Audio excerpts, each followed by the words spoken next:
Libu-libong kababayan natin ang naapektuhan ng bagyong Verbena habang mahigpit na pinapantayan ng Office of Civil Defense ang bagyong patungo sa bahagi ng Palawan. Yan ang ulat ni Rod Lagusad.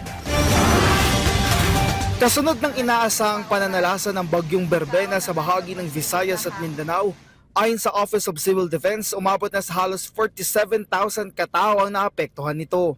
Paliwanag ni OCD spokesperson Junie Castillo, una nang nakahanda ang kanilang response clusters, habang ang mga lokal na pamahalaan ay nagsagawa na ng preemptive evacuation. Ito'y kasunod na rin ng inilabas na listahan ng Mines and Geosciences Bureau ng DNR na mga barangay na prone o may banta ng pagbaha at landslide.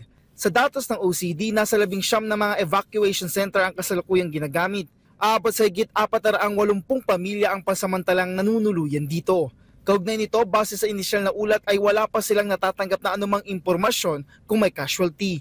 Bagamat meron na tayong mga initial reports na merong mga areas na binaha, pero so far wala pa ang mga request to the national government ng mga augmentation from the LGUs. This is an initial report na that there are some areas sa region na 6 na mga binaha, particularly sa Iloilo, sa Bacolod.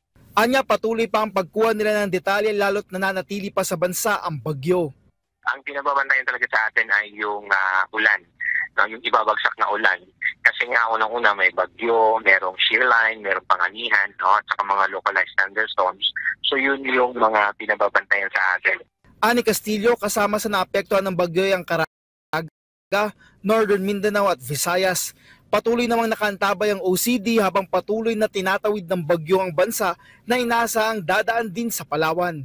Rod Lagusad para sa Pambansang TV sa Bagong Pilipinas.